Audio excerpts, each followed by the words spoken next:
ത്രിയേക ദൈവത്തിൻ്റെ വലിയ നാമത്തിന് മഹത്വമുണ്ടാവട്ടെ.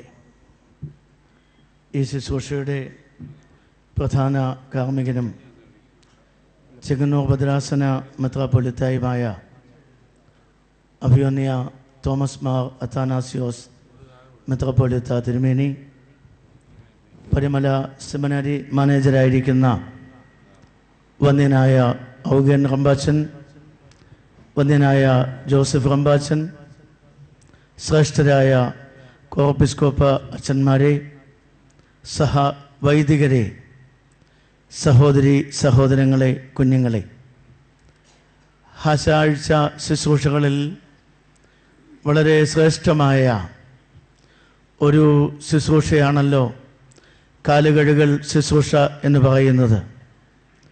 നമ്മുടെ സഭയിൽ പ്രത്യേകിച്ചും മേൽപ്പട്ടക്കാരുടെ സാന്നിധ്യമുള്ള ഇടങ്ങളിൽ മാത്രം അനുഷ്ഠിക്കപ്പെടുന്ന ഈ ശുശ്രൂഷയ്ക്ക് വളരെ ആഴമായ അർത്ഥമുണ്ട് എന്നുള്ളത് പിതാക്കന്മാർ നമ്മെ പഠിപ്പിക്കുന്നു. പരിശുദ്ധനായ യോഹന്നാൻ ശ്ലീഹായുടെ സുവിശേഷം 13-ാം അധ്യായത്തിലാണ് യേശുതമ്പുരാൻ തൻ്റെ ശിഷ്യന്മാരുടെ കാലുകൾ കഴുകിയ സംഭവം വിവരിച്ചിരിക്കുന്നത്. യേശുവിനെ ഒറ്റിക്കൊടുക്കാനിരുന്ന രാത്രിയിൽ അന്നത്തെ ഏറ്റവും പ്രധാനപ്പെട്ട സംഭവമായി ആദ്യത്തെ 3 സുവിശേഷകരും രേഖപ്പെടുത്തിയിരിക്കുന്നത് വിശുദ്ധ കുർബാനയുടെ സ്ഥാപനമാണ്. താൻ അപ്പമെടുത്ത് വാഴ്ത്തി നുറുക്കി അവർക്ക് കൊടുത്തു. അതുകൊണ്ട് തന്നെ പാനപാത്രവും അവർക്ക് കൊടുത്ത് പുതിയ നിയമത്തിൻ്റെ രക്തമാകുന്നു എന്ന് അരുളി ചെയ്തു എന്നുള്ളത് ആദ്യത്തെ 3 സുവിശേഷങ്ങളിലും യേശുവിൻ്റെ പരസ്യ ശുശ്രൂഷയുടെ അവസാനത്തെ ഏറ്റവും പ്രധാനപ്പെട്ട കർമ്മമായി വിവരിച്ചിരിക്കുകയാണ്. പരിശുദ്ധനായ പൗലോസ് ശ്ലീഹായും കൊരിന്ത്യർക്ക് എഴുതിയ 1-ാം ലേഖനം 11-ാം അധ്യായത്തിൽ ഈ സംഗതി വിവരിച്ചിട്ടുണ്ട്. എന്നാൽ യോഹന്നാൻ ശ്ലീഹായുടെ സുവിശേഷത്തിൽ വിശുദ്ധ കുർബാനയുടെ സ്ഥാപനത്തെ പറ്റി ഒരു വാക്കുപോലും പറയുന്നില്ല. അതിനു പകരമായി തന്നെ ഏൽപ്പിച്ചു കൊടുത്ത രാത്രിയിൽ നടന്ന സുപ്രധാന സംഭവമായി വിവരിച്ചിരിക്കുന്നത് താൻ ശിഷ്യന്മാരുടെ കാല് കഴുകിയ സംഭവമാണ്. അതുകൊണ്ട് വിശുദ്ധ കുർബാനയ്ക്ക് അർത്ഥമില്ല എന്നല്ല ഞാൻ പറഞ്ഞു വരുന്നത്. വിശുദ്ധ കുർബാനയുടെ ശ്രേഷ്ഠമായ അർത്ഥത്തെപ്പറ്റി ഏറ്റവും കൂടുതൽ വിവരിച്ചിരിക്കുന്നത് യോഹന്നാൻ ശ്ലീഹ തന്നെയാണ്.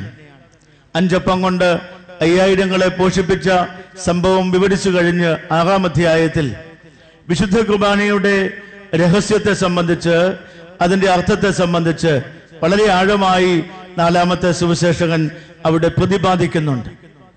എന്നാൽ കഷ്ടാനുഭവ ആഴ്ചയുമായി ബന്ധപ്പെട്ട് ഈ കാലുകഴുകൽ ശുശ്രൂഷയ്ക്കുള്ള പ്രാധാന്യം യോഹന്നാന്റെ സുവിശേഷത്തിൽ മാത്രമാണ് നാം എടുത്ത് കാണുന്നത്. ഇതിന് വ്യാപകമായ അർത്ഥമാണ് ഉള്ളത് എന്നുള്ളത് ഒരുപക്ഷെ നിങ്ങൾ നേരത്തെ തന്നെ മനസ്സിലാക്കി കാണും. യോഹന്നാന്റെ സുവിശേഷം ആദിയോടന്തം കഴുകലിന്, വെള്ളത്തിന് ഒക്കെ വലിയ പ്രാധാന്യമാണ് നൽകിയിരിക്കുന്നത്. യേശുവിൻ്റെ പരസ്യ ശുശ്രൂഷയുടെ 1-ാമത്തെ സംഭവമായി പറയുന്നത് പച്ചവെള്ളത്തെ മേൽത്തരം വീഞ്ഞാക്കി മാറ്റിയ കാനാവിലെ കല്യാണത്തിൽ നടന്ന സംഭവമാണ്. അതുപോലെ പരസ്യ ശുശ്രൂഷയുടെ ഏറ്റവും അവസാനത്തെ സംഭവമാണ് തൻ്റെ ശിഷ്യന്മാരുടെ കാൽ യേശു കഴുകി എന്നുള്ളത്.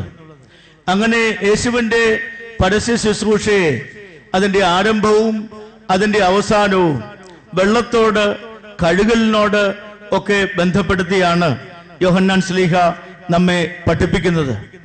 അതുകൂടാതെയും വെള്ളത്തിൻ്റെയും കഴുകലിൻ്റെയും അർത്ഥം ഈ സുവിശേഷത്തിൽ പലയിടങ്ങളിലായി വിവരിച്ചിട്ടുണ്ട്. അതിലേക്കൊന്നും ഞാനിപ്പോൾ പ്രവേശിക്കുന്നില്ല. ഈ കാലുകഴുകൽ മൂലം യേശുതമ്പുരാൻ ലോകത്തിന് കാട്ടിക്കൊടുത്ത ദൃഷ്ടാന്തം എന്താണ് എന്നുള്ളതാണ് ഇന്ന് നാം ചിന്തിക്കേണ്ടതായിട്ടുള്ളത്.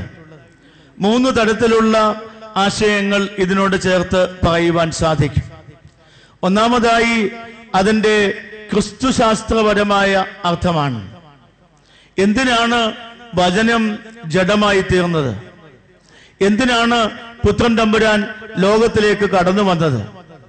എന്തായിരുന്നു തന്റെ മനുഷ്യാവതാരത്തിന്റെ രഹസ്യം എന്നുള്ളത് കൗദാശികമായി യേശു തമ്പുരാൻ ഇവിടെ വ്യക്തമാക്കുകയാണ്. താൻ അത്താഴത്തിന് ഇരുന്നപ്പോൾ അവരുടെ നടുവിൽ നിന്ന് എഴുന്നേറ്റ് തന്റെ മേൽവസ്ത്രം ഉരിഞ്ഞ് അരയിൽ തൂവാല ചുറ്റി അവരുടെ മുൻപിൽ കുമ്പിട്ട് ഇരുന്ന് അവരുടെ പാദങ്ങൾ കഴുകി എന്ന് പറയുന്ന ഈ വേദഭാഗം ഫിലിപ്പിയ ലേഖനം 2-ാം അധ്യായം 5 മുതൽ 11 വരെയുള്ള യേശുവിന്റെ മനുഷ്യാവതാര രഹസ്യത്തെ വിവരിക്കുന്ന ഭാഗത്തോട് ചേർത്ത് വായിക്കേണ്ടതാണ്.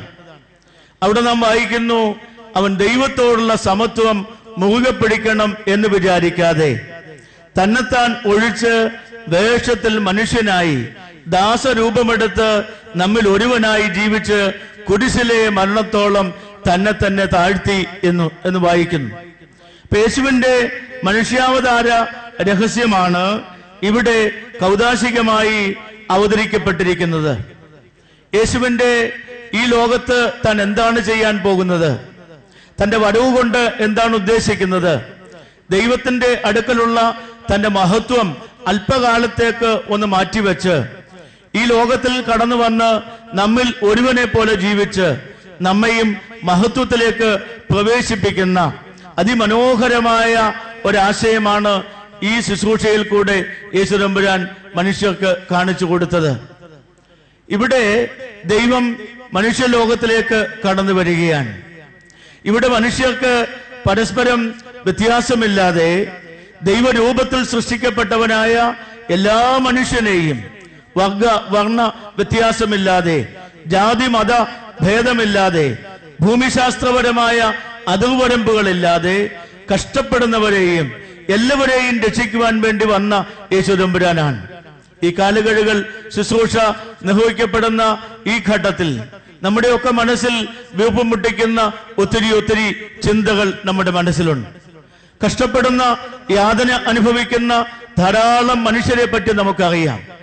രോഗങ്ങൾ കൊണ്ട് കഷ്ടപ്പെടുന്നവരുണ്ട്, ഏകാന്തത കൊണ്ട് കഷ്ടപ്പെടുന്നവരുണ്ട്, സാമ്പത്തികമായ കടഭാരം മൂലം കഷ്ടപ്പെടുന്നവരുണ്ട്. ഏറ്റവും ഒടുവിൽ ഇതാ സൗദി അറേബ്യ പോലെയുള്ള ഒരു രാജ്യത്ത് നിന്ന് ലക്ഷക്കണക്കിന് ആളുകൾക്ക് തൊഴിൽ നഷ്ടപ്പെടുന്നു എന്ന് കേട്ട വാർത്ത ഈ കഷ്ടാനുഭവ ആഴ്ചയിൽ നാം കേട്ട ഏറ്റവും സങ്കടകരമായ ഒരു വാർത്തയാണ്. നമ്മുടെ കുടുംബങ്ങൾ പലതും നിന്നു പോകുന്നത് ഇങ്ങനെയുള്ള മനുഷ്യർ ഈ മണലാരണ്യങ്ങളിൽ പോയി അധ്വാനിച്ചിട്ടാണ്. അവിടെയും ജീവിക്കുവാൻ മനുഷ്യന് അവസരമില്ലാതെയാകുന്നു, അവിടെയും തൊഴിൽ ചെയ്യുവാന് അവസരമില്ലാതെയാകുന്നു എന്ന് പറയുന്നത് നമ്മയൊക്കെ വേദനിപ്പിക്കുന്ന വലിയ ഒരു സംഗതിയാണ്. ഈ വേദനകളുടെ നടുവിൽ ദൈവം തമ്പുരാൻ മനുഷ്യാവതാരം ഏറ്റ് നമ്മുടെ യാതനകളെയും കഷ്ടതകളെയും സഹിച്ചുകൊണ്ട് കുരിശിന്മേൽ നമുക്ക് വേണ്ടി മരിക്കുകയാണ്. അതുകൊണ്ട് ഈ കാലുകഴുകൽ ശുശ്രൂഷയിൽ കൂടെ യേശുക്രിസ്തുവിന്റെ മനുഷ്യാവതാര രഹസ്യം വെളിപ്പെട്ടിരിക്കുന്നു എന്ന് നാം തിരിച്ചറിയേണ്ടതായിട്ടുണ്ട്. ഇതിന്റെ രണ്ടാമത്തെ ഒരർത്ഥം എന്ന് പറയുന്നത് പാപമോചനവുമായി ബന്ധപ്പെട്ടതാണ്. ഈ കാലുകഴുകൽ ശുശ്രൂഷയുടെ ഇടയ്ക്കുള്ള വായനയിൽ തന്നെ നാം കേൾക്കുന്നുണ്ട്, ശിഷ്യന്മാരിൽ തലവനായ ശീമോൻ പത്രോസ് എഴുന്നേറ്റ് നിന്ന് നീ എന്റെ കാല് കഴുകരുതേ എന്ന് അപേക്ഷിക്കുന്നു.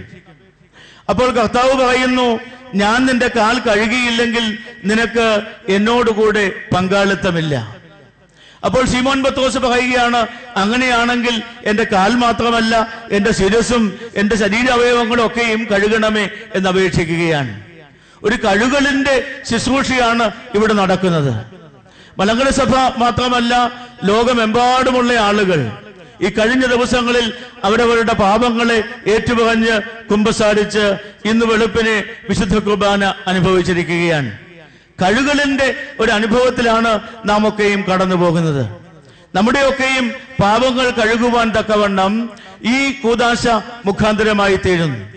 യോഹന്നാന്റെ സുവിശേഷം പഠിക്കുന്ന ആളുകൾക്ക് സാധാരണ തോന്നുന്ന ഒരു സംശയമാണ്, എന്തുകൊണ്ട് ഈ കാലുകഴുകൽ ശുശ്രൂഷ ഒരു കൂദാശയായി നിർവചിച്ചുകൂടാ എന്ന്. കൂദാശ എന്ന് പറയുമ്പോൾ നമ്മുടെ മനസ്സിൽ വരുന്ന ആശയങ്ങൾ, ഒന്ന്, അത് കർത്താവ് കൽപ്പിച്ച് നിശ്ചയിച്ചതായിരിക്കണം. രണ്ട്, ആ കൂദാശ അനുഷ്ഠിക്കുന്നത് കർത്താവിന്റെ പ്രതിനിധിയായ പൗരോഹിത്യമുള്ള ഒരാളായിരിക്കണം. 3, ആ കൂദാശയ്ക്ക് സിംബോളിക്കായിട്ടുള്ള എന്തെങ്കിലും ഒരു ആക്ഷൻ ഉണ്ടായിരിക്കണം. 4, അതിൽ പാപമോചനത്തിന്റെ ഒരു വാഗ്ദത്തം ഉണ്ടായിരിക്കണം. ഈ 4 കാര്യങ്ങളും ഈ കാലുകഴുകൽ ശുശ്രൂഷയിൽ പൂർണ്ണമായി നാം കാണുകയാണ്. പാപമോചനത്തിന്റെ അർത്ഥം ഇതിൽ അടങ്ങിയിരിക്കുകയാണ്. യേശുവിനെ ഈ 13-ാം അധ്യായത്തിൽ വിവരിക്കുന്ന കാലുകഴുകലിന് തൊട്ടു മുൻപ് 12-ാം അധ്യായത്തിൽ നാം വായിക്കുന്ന മറ്റൊരു കാൽ കഴുകലുണ്ട്. അവിടെ യേശു ശിഷ്യന്മാരുടെ കാൽ കഴുകുന്നതല്ല, യേശുവിന്റെ കാൽ കഴുകുന്ന ഒരു സ്ത്രീയെ നാം കാണുന്നു. 4 സുവിശേഷങ്ങളിലും ഈ സംഭവം വിവരിച്ചിട്ടുണ്ട്. യോഹന്നാന്റെ സുവിശേഷം 12-ാം അധ്യായത്തിലും, ലൂക്കോസിന്റെ സുവിശേഷം 7-ാം അധ്യായത്തിലും, മത്തായി ശ്ലീഹായുടെ സുവിശേഷം 26-ാം അധ്യായത്തിലും, മർക്കോസിന്റെ സുവിശേഷം 12-ാം അധ്യായത്തിലും ആ സംഭവം വിവരിച്ചിരിക്കുകയാണ്. 4 സുവിശേഷങ്ങളിൽ വിവരിക്കപ്പെടുന്ന അപൂർവ ചില സംഭവങ്ങളിൽ ഒന്നാണ് ഈ പാപിനിയായ സ്ത്രീയുടെ കാലുകഴുകൽ എന്ന് പറയുന്നത്. യേശുവിനെ സൽക്കാരത്തിന് ക്ഷണിച്ച ശീമോൻ എന്ന് പറയുന്ന പരീശന്റെ വീട്ടിൽ വെച്ച് ലോകം മുഴുവൻ തള്ളിക്കളഞ്ഞ പാപിനിയായ ഒരു സ്ത്രീ യേശുവിന്റെ അടുക്കൽ വന്നിട്ട് ലൂക്കോസ് എവങ്കലിസ്തൻ വളരെ മനോഹരമായി അതിനെ വിവരിച്ചിട്ടുണ്ട്. തന്റെ കണ്ണുനീര് കൊണ്ട് യേശുവിന്റെ കാല് കഴുകുന്നു, തന്റെ തലമുടി കൊണ്ട് യേശുവിന്റെ കാൽ തുവർത്തുന്നു, താൻ കൊണ്ടുവന്ന സ്വച്ഛജടമാംസി തൈലം ഉപയോഗിച്ച് യേശുവിന്റെ കാലുകളിൽ പുരട്ടുന്നു. ചില സുവിശേഷകരൊക്കെ യേശുവിന്റെ തലയിലാണ് ആ അഭിഷേക തൈലം പൂശിയത് എന്നും രേഖപ്പെടുത്തിയിട്ടുണ്ട്. എന്തായിരുന്നാലും ഇവിടെ കണ്ണുനീരിൽ പാപങ്ങൾ കഴുകപ്പെടുന്ന ഒരു അനുഭവം നാം വായിക്കുകയാണ്. അതുകൊണ്ട് കണ്ണുനീര് കൊണ്ട് യേശുവിന്റെ കാല് കഴുകുവാൻ നമ്മയൊക്കെ ദൈവം വിളിക്കുകയാണ്. യേശു നമ്മുടെ കാൽ കഴുകുമ്പോൾ നമ്മുടെ രക്ഷയുടെ വാഗ്ദത്തം ലഭിക്കുന്നു. നാം യേശുവിന്റെ കാൽ കഴുകുമ്പോൾ അത് കണ്ണുനീര് കൊണ്ടായിരിക്കണം. നമ്മുടെ അധർമ്മങ്ങളെ പറ്റി ഓർത്തായിരിക്കണം, നമ്മുടെ അനീതികളെ പറ്റി ഓർത്തായിരിക്കണം, നമ്മുടെ പാപങ്ങളെ പറ്റി ഓർത്തായിരിക്കണം. നിർഭാഗ്യവശാൽ ഇന്ന് ലോകം എല്ലാ തിന്മകളെയും ജനറലൈസ് ചെയ്യുന്ന, അതിനൊക്കെയും ലൈസൻസ് കൊടുക്കുന്ന ഒരു കാലഘട്ടത്തിലാണ് നാം ജീവിക്കുന്നത്. ഇന്നത്തെ ചെറുപ്പക്കാരിൽ ധാരാളം ആളുകൾ മദ്യപാനം പോലെയുള്ള സംഗതികൾ ഒരു തെറ്റാണ് എന്ന് പോലും വിചാരിക്കുന്നില്ല. അധർമ്മങ്ങളൊക്കെയും ധാർമ്മികമായി വ്യാഖ്യാനിക്കുവാനുള്ള വഴികൾ ആരായുകയാണ്. അതുകൊണ്ട് ഈ കാലുകഴുകളിൽ സംബന്ധിക്കുന്ന നാം ഏവരും നമ്മുടെ തെറ്റുകളെ പറ്റി, നമ്മുടെ അധർമ്മങ്ങളെ പറ്റി, നമ്മുടെ പാപങ്ങളെ പറ്റി ഓർക്കുവാനുള്ള ഒരവസരമായി കൂടെ ഇതിനെ വ്യാഖ്യാനിക്കേണ്ടതായിട്ടുണ്ട്. 3-ാമത്, ഈ കാലുകഴുകൽ നമുക്ക് നൽകുന്നത് സ്നേഹത്തിന്റെ സന്ദേശമാണ്. യേശുതമ്പുരാൻ അവരോട് പറയുന്നു, ഞാൻ നിങ്ങളുടെ കാല് കഴുകിയതുപോലെ നിങ്ങൾ പരസ്പരം കാലുകൾ കഴുകണം. ഇതൊരു ഓർഡറായിട്ട്, കൽപ്പനയായിട്ട് ശിഷ്യന്മാർക്ക് കൊടുക്കുകയാണ്. സ്നേഹത്തിന്റെ കൽപ്പനയാണ്. യോഹന്നാന്റെ സുവിശേഷത്തിൽ പലയിടങ്ങളിലായി സ്നേഹത്തെ പറ്റി യേശുതമ്പുരാൻ പറയുന്നുണ്ട്. യോഹന്നാന്റെ 1-ാം ലേഖനം 4-ാം അധ്യായത്തിലാണ് സ്നേഹം എന്നുള്ള വാക്ക് ഏറ്റവും കൂടുതൽ പുതിയ നിയമത്തിൽ ഉപയോഗിച്ചിരിക്കുന്നത്. അത് കഴിഞ്ഞാൽ 1-ാം കൊരിന്ത്യർ ലേഖനം 13-ാം അധ്യായത്തിലുമാണ്.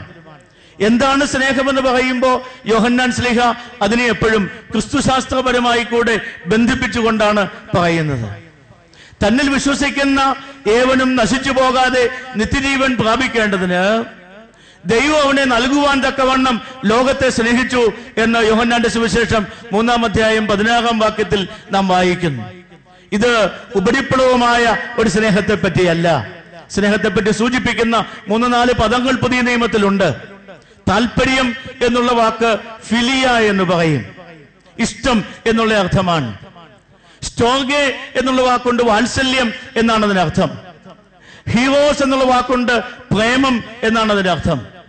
ഈ 3-നും പകരം അഗപ്പെ എന്ന് പറയുന്ന ഗ്രീക്ക് വാക്കാണ് ക്രിസ്തുവിന്റെ സ്നേഹത്തെ സൂചിപ്പിക്കുന്ന പദം. ആ സ്നേഹമാണ് നമ്മുടെ ഉള്ളിലൊക്കെ ഉൾക്കൊള്ളേണ്ടത്. നാം ഈ കൂദാശയിൽ കൂടെ ഇതിൽ സംബന്ധിക്കുമ്പോൾ നമ്മുടെ ഹൃദയത്തിൽ നിക്ഷേപിക്കേണ്ടത് ഈ സ്നേഹത്തിന്റെ സന്ദേശമാണ്. മറ്റു മനുഷ്യരെ സ്നേഹിക്കുവാനും കരുതുവാനും അവരെ ശുശ്രൂഷിക്കുവാനും കഴിയാത്തവർ ദൈവത്തെ അറിയുന്നില്ല എന്ന് വേണമെങ്കിൽ പറയേണ്ടി വരും.